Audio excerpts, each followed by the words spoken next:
Welcome back my channel.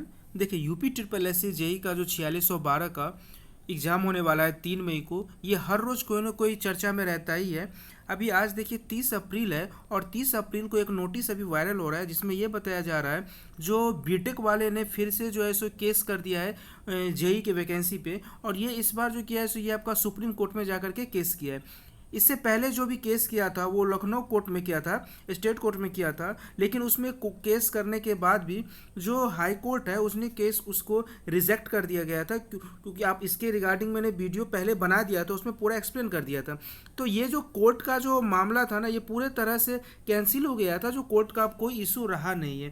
लेकिन आज के डेट में मैं आपको एक नोटिस दिखाऊंगा जिसमें ये नोटिस में क्लियर मेंशन किया गया है जो 30 अप्रैल और आज ही के दिन जो है सो डिग्री वाले हैं इसने फिर से है जो सुप्रीम कोर्ट में जा करके UP triple S C JE 4612 पे केस कर दिया है। और अभी आप लोग को पता होगा जो कल जो है सो आपका जेई का 3 मई को जो एग्ज़ाम होने वाला है उसका एडमिट कार्ड भी रिलीज़ हो गया है। तो क्या इस कंडीशन में जो बीटेक वाले ने एग्ज़ाम केस किया है जेई पे सुप्रीम कोर्ट में जा करके, तो क्या ये जो वैकेंसी है क्या रद्द हो सकता है कि नहीं होगा? क्योंकि एग्ज़ाम का अभी बहुत कम टाइम है, ठीक है, 3 मई को एग्ज़ाम है, अब मुश्किल से 3-4 दिन अभी बचा हुआ है और आपका एडमिट कार्ड भी पब्लिश कर दिया है। और इस सिचुएशन में अगर बीटेक वाले ने जा करके सुप्रीम कोर्ट में केस किया है तो क्या हो रहा नहीं होगा, मैं आपको वो नोटिस पे लेके जाता हूँ जो वो नोटिस आज पब्लिश हो रहा है जो उसने केस किया है। अब यहाँ पे देख सकते हैं जो क्लियर यहाँ पे मेंशन है जो graduate engineer studies welfare subordinate और उत्तर प्रदेश पब्लिक सर्विस आयोग यूपी ट्रिपल एस सी, ठीक है। यहाँ पे केस डिटेल्स के बारे में मेंशन किया गया, जो ये जो डायरी नंबर है डायरी नंबर यहाँ पे मेंशन कर दिया गया। और यहाँ पे आप देख सकते हैं जो किस डेट में आपका केस आपका किया गया है, ये केस डेट भी मेंशन है जो 30 अप्रैल 2026 को 2 बजे ये आपका दिया गया है, ठीक है। यहाँ पे जो CNR नंबर है, आप ये CNR नंबर डाल करके गूगल पे जा करके पूरा बाकायदा PDF देख भी सकते हैं ये केस के बारे में। उसके बाद इस केस के बारे में अगर हम बात करें तो यहाँ पे देखिए इस केस के बारे में क्लियर मेंशन किया गया है जो पेटिशनर जो है ये आपका ग्रेजुएट इंजीनियर जो कि आपको कह सकते हैं बीटेक वाले जिसने पेटिशन डाला हुआ है वो ग्रेजुएट इंजीनियर स्टूडेंट है वेलफेयर एसोसिएशन का। जो ग्रेजुएट इंजीनियर कौन, तो वही बीटेक वाले हैं, ठीक है। और ये रिस्पोंडेंट किस पे किया गया, तो ये आपका यूपी ट्रिपल एस सी Uttar Pradesh subordinate service selection commission पे किया गया है। और इसका जो पेटिशन है ना, इस पेटिशनर का जो एडवोकेट है वो एडवोकेट कौन सा आपका अनुराग ओझा है। ये पेटिशनर का एडवोकेट आपका अनुराग ओझा है, ठीक है। तो इस सिचुएशन में अब यहाँ पे ये सवाल पैदा हो रहा है जो क्या ये जो अभी केस आज किया गया है, आपको पता होगा जो कल के डेट में 3 मई को जो पेपर होने वाला है तो कल के डेट में इसका एडमिट कार्ड भी रिलीज़ कर दिया गया है। जो आपका एडमिट कार्ड रिलीज़ कर दिया गया है जिस कैंडिडेट का कहाँ पे एग्ज़ाम होने वाला है। अब देखिए यहाँ पे 2 से 3 दिन बचा हुआ है, क्या ये 2 से 3 दिन में ये जो केस किया है बीटेक वाले ने, तो क्या इस कंडीशन में एग्ज़ाम रद्द हो सकता है कि नहीं हो सकता है, मैं इसके बारे में आपको एक्सप्लेन कर देता हूँ। देखिए तो यहाँ पे जो एग्ज़ाम रद्द होने का ना जिसके मन में अगर ये 1% का भी चांस है तो यहाँ पे मैं बता दे रहा हूँ जो यहाँ पे 1% भी चांस नहीं है जो एग्ज़ाम अब रद्द होगा। इसके पीछे रीज़न है, रीज़न क्या है, जो देखिए 2024 में जो वैकेंसी आई हुई थी तो उससे लेकर के 2 साल तो ऑलरेडी इस पर हाई कोर्ट में केस चला। जब केस चला तो वो केस में क्या हुआ, बीटेक वाले हार गया और वहाँ पे वो केस को रिजेक्ट कर दिया।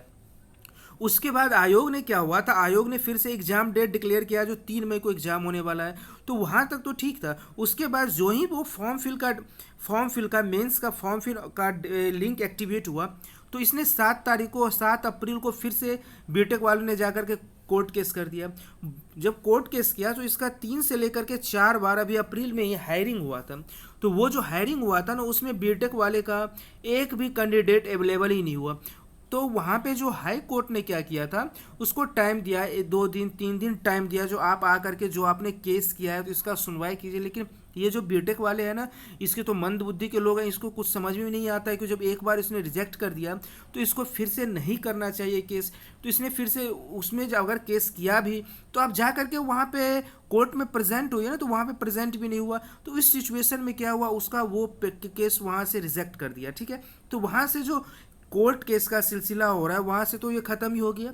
अब यहाँ पे क्या हो गया, जो भाई ये सोच रहा है जो क्यों ना एक चांस और ले लिया जाए, तो इसने क्या किया, जब एडमिट कार्ड कल इसने जारी किया आयोग ने, तो ये सोचा अब तो एडमिट कार्ड जारी हो गया तो एग्जाम तो होना ही है, तो ये सोचा हमारे पास जो लास्ट रामबाण है उसको भी उपयोग कर लिया जाए। तो इसने क्या किया, सुप्रीम कोर्ट में जाकर के केस कर दिया। तो क्या मतलब है सुप्रीम कोर्ट में केस करने का, जब आपका 2 बार हाई कोर्ट में ने आपका केस को रिजेक्ट कर दिया, इस अभी आपने फिर से केस किया था उसमें भी रिजेक्ट कर दिया। अभी आप देख रहे हैं जो एडमिट कार्ड भी रिलीज़ हो गया है, ऊपर से 3 मई को एग्ज़ाम होने वाला है, एडमिट कार्ड रिलीज़ हो गया। तो अब तो ये 1% भी सिचुएशन नहीं है जो यहाँ पे एग्ज़ाम आपका रद्द होने वाला है। तो अब बहुत सारे लोग ऐसे अफवाहें भी फैला रहे हैं टेलीग्राम ग्रुप से में या यूट्यूब चैनल पे, जो एग्ज़ाम रद्द होने वाला है, सुप्रीम कोर्ट में जाकर के बीटेक वालों ने केस कर दिया है। तो ऐसा कुछ नहीं होगा, ठीक है ना। आप लोग का जो 3 मई का पेपर है, आप अपने एग्ज़ाम पे फोकस कीजिए और एग्ज़ाम अपने टाइम पे ही होगा। एग्ज़ाम में कोई ऐसा नहीं है जो एग्ज़ाम रद्द हो जाएगा, ठीक है। तो ये चीज़ें था जो सुप्रीम कोर्ट ने केस किया था, वो मैं एक एक करके यहाँ पे एक्सप्लेन करती हूँ। बाकी आपको कोई भी दिक्कत हो रहा है तो हमारे चैनल को सब्सक्राइब कर लीजिए। UP triple S C JE से रिलेटेड या सिलेक्शन पोस्ट से रिलेटेड कोई भी आपको डाउट रहेगा तो मैं आपको हेल्प करूंगा। दूसरा चीज़, आप हमारा टेलीग्राम ग्रुप ज्वाइन कर लीजिए, ठीक है। वहाँ पे क्या होगा, आपको टेलीग्राम ग्रुप में एक एक इन्फॉर्मेशन अपडेट देता हूँ और वहाँ पे आपका जो अभी UP triple S C JE का जो पीडीएफ वगैरह होता है, ऑथेंटिक सोर्स होता है, जैसे आप कह सकते हैं एक्सेलेंट कोचिंग का जो मास्टर स्ट्रोक है वो पीडीएफ मैं अपने टेलीग्राम ग्रुप पर अपलोड कर दिया। वहाँ से बहुत सारे बच्चे को हेल्प हो रहा है स्टडी करने का, ठीक है। तो मैं टेलीग्राम ग्रुप अपने लिंक में दे दूंगा, वहाँ पे जाकर के आप ज्वाइन हो जाइए और अपने स्टडी को और बेहतर कीजिए 2 से 3 दिन में।